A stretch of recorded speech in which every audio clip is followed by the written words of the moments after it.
The elimination round is 10 days to go.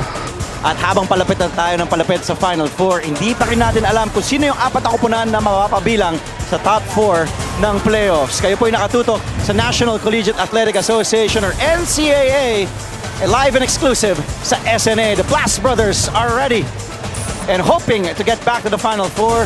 JRU, but will try to take on the Arellano University Chiefs, who is on top of the team standings. Kayo po ay nakatutok sa amin ngayong hapon at 13 ng Setyembre taong 2016. Arellano and JRU, ating pangalawang laro. At mamaya-maya naman, a Battle of Intramuros. Colegio de San Juan de Letran takes on Mapua Institute of Technology. Kanina nagtagumpay ang LPU sa Perpetual Help 64-61. Hello Philippines, Andre Felix kasama ang mama na may high basketball IQ, the calculator, Migs Bustos. Good afternoon to you, Migs. Di natin malaman kung ano pang mga pwedeng mangyari. Ang dami pang mga pagbabago. Like kanina, natalo ang Alta sa Pirates. Alam mo, Andre, good afternoon sa'yo. This is Judgment Day number 2. Ito na nga, gumulo na naman. Kagulo na naman si NCAA dahil nga natalo nga ang Perpetual Help. Pero ngayon, this is really a crucial game for both teams. Arellano wants to secure the top spot, habang ang JRU naman hindi na pwedeng matalo to keep their Final Four hopes alive. Makikita po natin ang mga pagbabago sa ating team standings. Ito po ang updated team standings natin on your TV screens. And Mix, makikita nga natin itong Arellano University, pagkatapos nila makamit ang top spot. Actually, the whole season mula nagsimula tayo, San Beda has been number 1. But Arellano is now on top but still not safe. Right there. Well, speaking of on top, they are momentarily on top of the hill at 12-3 at first place, and JRU naman at 5th, hanging on at 9-7. Dre, ang Arellano, they scored a big win kontra Letran, and Letran really slimmed down their chances of coming into the Final Four. Ang next games ng Arellano, itong JRU, Mapua, and San Beda.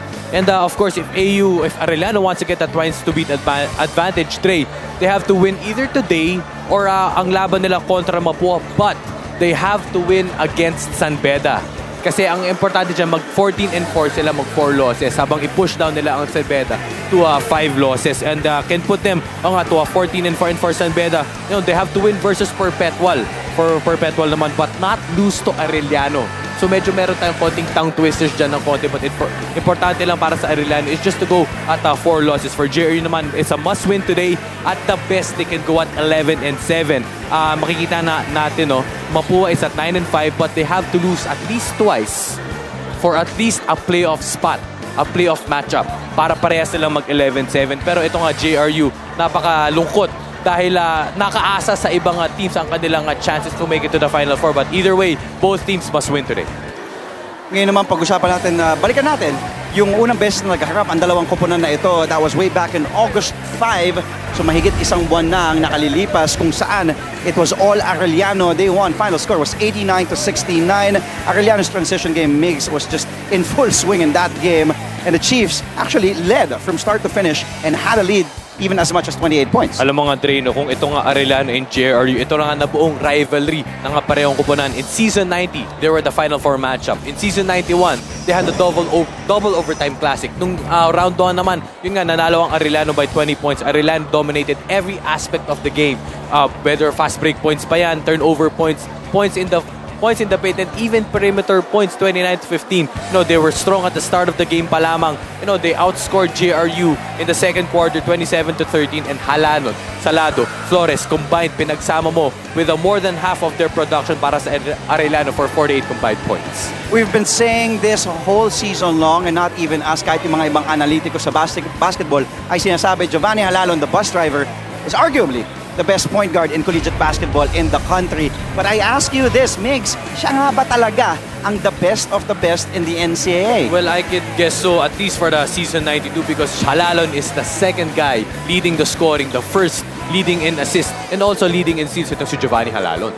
Makikita nga natin ang mga numero ni Giovanni Halalon. Last Friday, in September 9, he had a team high in points and in minutes, 22 points in almost 36 minutes, Migs. At muntikan nga siya na naman makatala ng triple-double in that game against Letran. Well, that was the closest chance of a triple-double para dito kay Giovanni Halalon, dahil wala pa nagtatala ng triple-double dito sa Season 92 He scored 12 out of his 22 points in the second half. And of course, best of the best baka mo, Dre, because Arellano is the best in steals, the best in fast break points, and the best in bench points. And the bus driver must be focused more than ever to lead his team para ang kanyang sasakyan, ang kanyang minamaneo to secure the twice-to-beat advantage. Para naman sa Jose Rizal University Heavy Bombers, tulad na nabanggit mo kanina, napakalungkot dahil kailangan lang umasa na matalo ang ibang mga koponan. Ang isa pang malungkot ay natalo sila in double overtime nung Biyernes din kontra naman sa Perpetual Health Altas. Kahit pumana nga itong si Captain Clutch Tay Teodoro, yung kanyang kapatid naman, the one half of the Blast Brothers, hindi na nakatulong sa kanya na si Paolo Pontejos. And sabi nga, parang siyang si Han Solo ng Star Wars dahil isa lang siyang kumakamada para sa JRU during that game. Well, speaking of Solo, Tay Teodoro only with 23 points, not only, but his starters hindi nga kumana that game. 11 starter points lamang habang si Tay lamang is ang solong starter to score with double digits, 23 points and 7 rebounds. You know, didn't see much from Paolo Pontejos. 5 points lamang siya nun. And Abdel Putucci was on foul trouble. Kaya hindi na nakuha niya yung rhythm that early. But it's a good thing para naman sa mga reservang bomba ni Coach Ferhel Meneses is they have Irvin Grospe who scored with 13, De La Vergen also with 13, and then their captain Jordan De La Paz who scored 11. But you know, they can't afford these types of games straight para sa kanilang mga starters, and the time is now for them again to make it to the Final Four to up their chances. Ika nga, papuntang final. But alam naman natin, itong si Tay Teodoro, the man on your screens, ay tubo at bata ng San Juan. At sabi niya nga, pag taga San Juan ka, malaki ang puso mo, hindi ka basta-basta bibigay. Isa pang hindi pa basta-basta bumibigay ang ating mga kasama ngayong hapon na si Binibining Roxanne Montealegre with our question of the week. Good afternoon to you, Rox. Good afternoon, Andrew and Migs. Alam niyo, napakabilis talaga ng panahon. 5 years ago na nakilala ko si Migs, tapos ngayon, siya na ang the calculator dito sa NCAA. Kaya rin niyang mag-shoot na ng patalikod, Andre. At ikaw naman, Andre, before nasa lubong lang kita, and nakikita lang kita sa TV. Hanggang ngayon, nakikita pa rin kita sa TV. Pero ngayon, mga pamilya, alam mo, hirap na hirap talaga kaming sagutin tong tanong na to. Kaya kayo na lang ang tatanungin namin sa question of the day. Sino ba sa tingin nyo ang Final Four dito sa NCAA? Para sagutin yan, gamitin nyo ang hashtag NCAA Season 92. Pwede nyo rin kami i-tweet sa official Twitter ng ABS-CBN Sports at ABS-CBN Sports. At makita nyo rin ang mga social media accounts namin ni Andre at ni Coach Mix.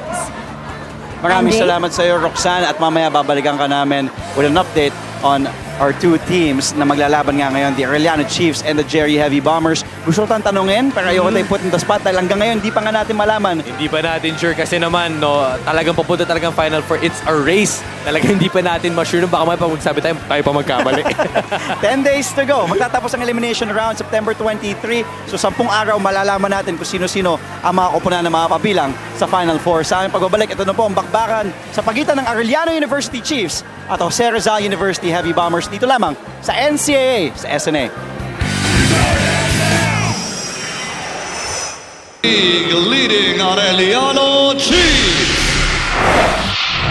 Forward number 5, Brian Mecca. Power forward number 17, Julius Cadavis. Center number 26, Lervin Flores. Off guard number 11, Donald Gumaro. And at point guard number 6, Giovanni Halalon. Head coach of the Chiefs, Jerry Cordillera. And now, starting for the JRU Heavy Bombers.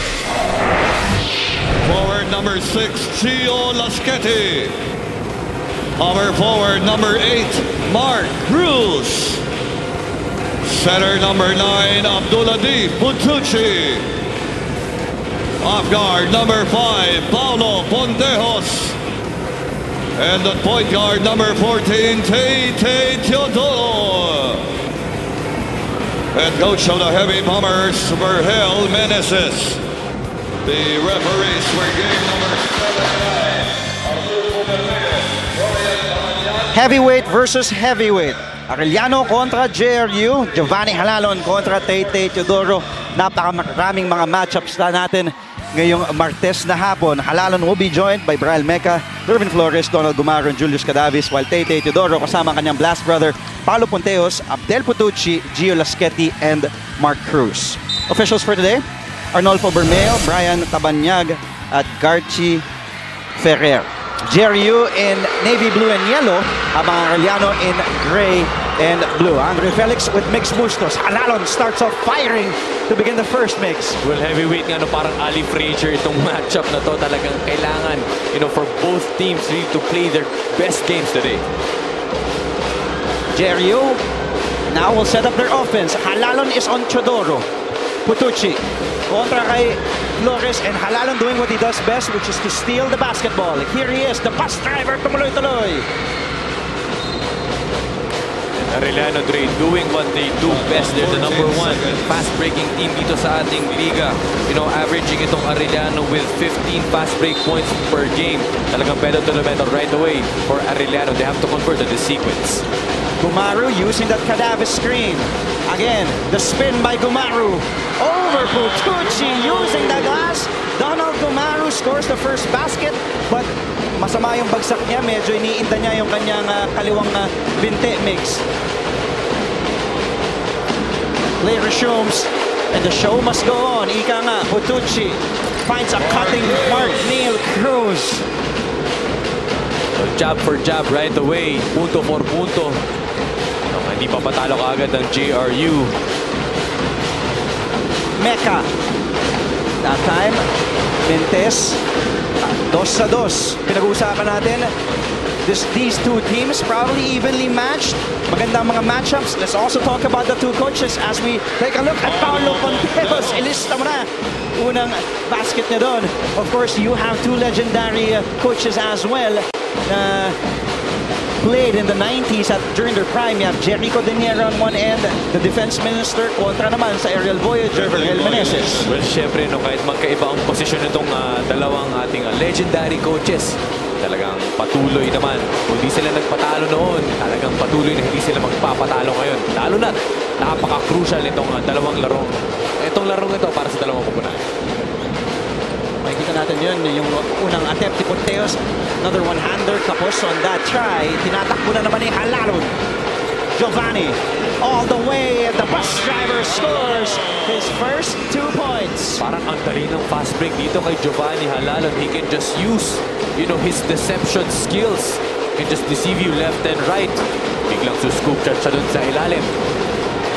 Mga pamilya, kumuha na kayo ng popcorn, tubig, chichirya, kung ano man ang gusto nyo, dahil you're in for one good game, one good show between JRU and AU. Halalon, the deception. Kasi Lasqueti had to stay on his man, dahil alam naman natin, Giovanni, aside from scoring, he is the #1 assist man in the NCAA. Well, he's just so shifty. Ito nga si Giovanni Halalon. He can bring you left and right. He can score. He can play make. Minsan di mo alam ang kanyang gagawin kaya nalilito mga depensa sa kanya. Nakita nyo kanina on your screens, the aerial voyager on his 7th season as the head coach. Usap-usapan, baka it might be his last year as the head coach of the Heavy Bombers. Ang kapampangan na si Lervin Flores, nakisama na sa scoring party. Si Gong Flores ay talagang nagpapakita. First year man out of Coach Jericho Deniera's team, averaging 9 points and 8 rebounds per game.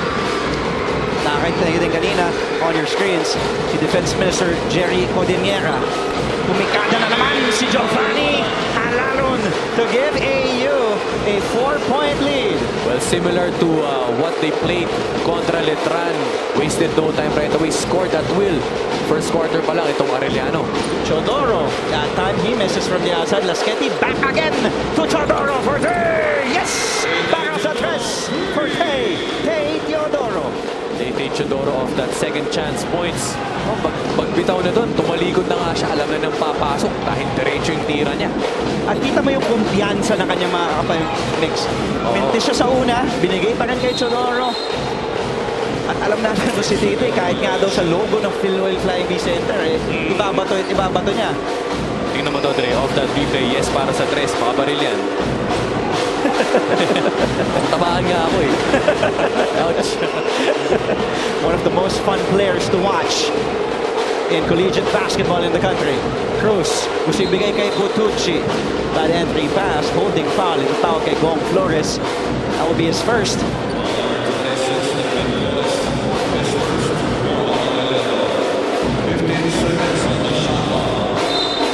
15 segundo, nalalabi. Shot clock ng JRU. Lasqueti, Chodoro again for 3, falling away. Difficult shot. Potucci, offensive rebound to Cruz. Too strong. Flores. And they give it over to their point guard, Giovanni Halalon. Halalon finds Mecca from the corner. In and out. Tadavis will head to the line for 2. Well, good thing for Gumaru, hindi masyadong naging seryoso. Yung ininda niya kanina, mukhang okay na siya ngayon. But better offensive rebound para dito kay Judas Cadavis to send him to the line. Time up ang itinawag ni Coach Jerry Codiniera. Lamang sila ng isa kontra sa JRU Heavy Bombers. Kami po yung magbabalik dito lamang sa NCAA sa SNA.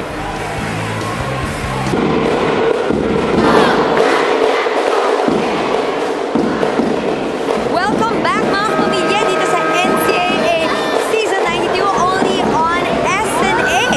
Alam niyo ba mga kapamilya, si Abdul Rahab ditong sa JRU Heavy Bombers, inamin niya na hindi pa rin siya makatulog at makakain ng maayos simula nang natalo sila sa Perpetual Health noong Biyernes. Kaya naman binalikan niya yung unang araw niya dito sa Pilipinas, July 28, 2012. Una niya pinanood ang JRU at nag-obserba muna siya dahil hindi pa siya noon marunong magtagalog. At ang una niya mga naging kaibigan that time, si Bright Acueti at ang coach ngayon ng Perpetual Health na si Kusa Omorogbe. Sabi niya, after the game nung Friday, tinawagan kaagad siya nito, who he calls his best friends and his roomies. At sabi sa kanya, you know what, Abdul, everything happens for a reason and everything that is happening to you now is preparing you for the future. Kaya naman ngayon, simula pa lang sa bus, ay nagdarasal na siya para sa game today. Andre, Migs? Maraming salamat, Roxanne. Of course, you're talking about the native of Kumasi, Ghana. Sophomore, 23-year-old big man and 6'7" defensive para sa JRU. As Halalon, lista mo na. Isa pang yes para sa 3. Actually, that's his first. Pero 7 na ang kinakamatan ni Halalon ngayon. Well, 3 out of 5 shooting itong si Giovanni Halalon. Talagang focused itong ating manlalaro mula sa Arellano. Stopping, popping, pulling up from 3-point land. Giovanni Halalon doing what he does best. Giovanni Halalon, the leading scorer of Arellano with 21.2 points per game. Kanyang season high, 33 points. And from the 3-point area, 27% ang kanyang average in season 92. Halalon, dinobol kagad ni Grosbe at ni Chodoro. Halalon against Chodoro. What a matchup. Halalon takes the jumper. Lista mo na. Wow, first round goes to Giovanni Halalon. You know, shaking and baking. Ganda ng galaw niya kontra kay Tay Chodoro. But we know Tay, babawi yan. Pontejos nakaharap ng puwang, tumuloy-tuloy. May basket na, may bangga pa para kay Paolo Pontejos. Going to work right away, Paolo Pontejos with 4 points. Last game, 5 points lamang siya. And right now, the captain clutch really needs the help mula sa kanyang kapatid. Itong si Capo Blast kapatid kay Paolo Pontejos. Pontejos now at the line, where he averages 82.4% this season. 28 of 34 siya. Now 29 of 35 in season 92. At kung si Chodoro at si Pontejos ay magkatambal, pinasok na nga rin ang katambal ni Halalo na si Kid Salado. Here he is. Umatake kagad. The swing. Halalon against 2 defenders. May have forced it. Mintis Giovanni. One of the better defenses there by JRU, not forcing any second chance points para dito sa Arellano. Pontejos to Grospe. Chodoro, binabangga si Viloria. Binomba ni Tay in and out. Well, maybe for Arellano's game plan is just to push the ball to Tay Chodoro and force him, you know, to make some shots. Kumbaga, papilitin nila makatira dito ni Tay Chodoro. Cadavis, the turnaround jumper. Mintes, nakakuha ni Tay ang rebound.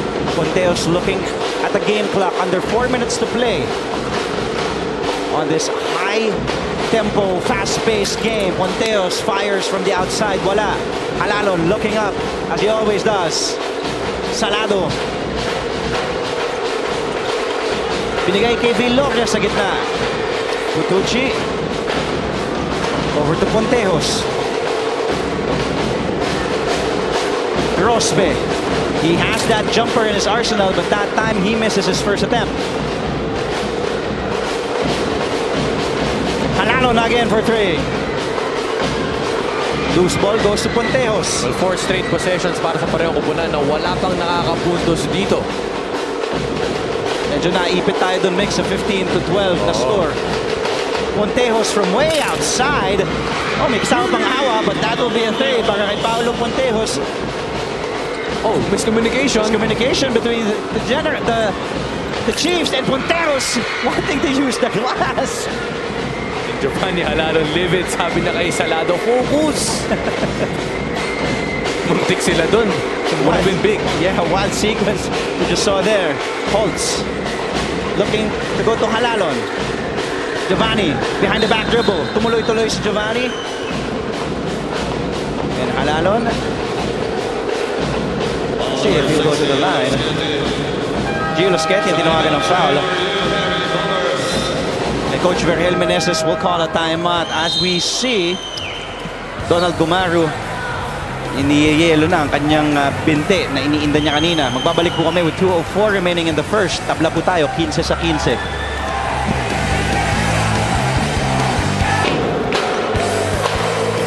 Our head-to-head matchup for today. Ken Salado of Arellano and MJ De La Virgen para sa JRU, the unsung player we always talk about. Tete Teodoro, Paolo Puentejos, and even Irvin Grosbe, but MJ De La Virgen has had a splendid second round here in NCAA season 92. Well, if there's one player, Dre, no, as Aguilar. Alvin Aguilar, Aguilar makes that shot. This one player, itong Ariel Aguilar rather, talks praise, highly praised player niya, Coach Vergel Meneses, itong si MJ De La Virgen. Alam niyang puputok talaga to, and it's just about time for him, to step up. And that's the time no second round para sa kanya. Putucci, strong move kontra kay Holtz. Inupuna nga muna ni Coach Jerry Godinera si Giovanni Arellano. So Ariel Aguilar mag-uuno ngayon para sa Arellano U. Underneath is Salado, kinatawan ang mas maliit na si Puentejos. And that time, Salado wins. Ibang Aguilar pa lang nabanggit ko kanina. Nag-gold yun sa Asia, sa Japan, of course. Kilala sa UFC. Sa mixed martial arts. Oh, miscommunication on that handoff. Tumuloy-tuloy si Allen Enriquez.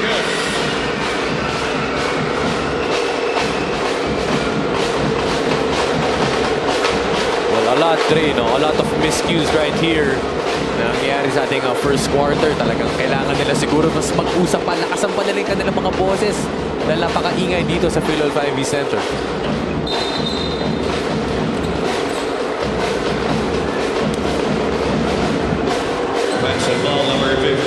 Babalikan natin yung agaw ni Enriquez. Sinubukan siyang habulin ni Putucci. But Enriquez providing instant offense off the bench para kay Coach Jerry Godinera. Turnover. Kung offensive foul. Tinawag kay Irvin Grosbe. Salado. Oh, it's Salado heating up habang nakaupo si Halalon sa bangko. Salado, 4 points na. Itong Arellano, parang Dre, nasabi ko nga kay Anton Ross, ito ang bus na hindi diesel eh. Pagpasok ni Ken Salado, talagang right away, kakanayan. Offensive foul ang tinawag ngayon kay Irvin Grosbe. Doesn't like the call.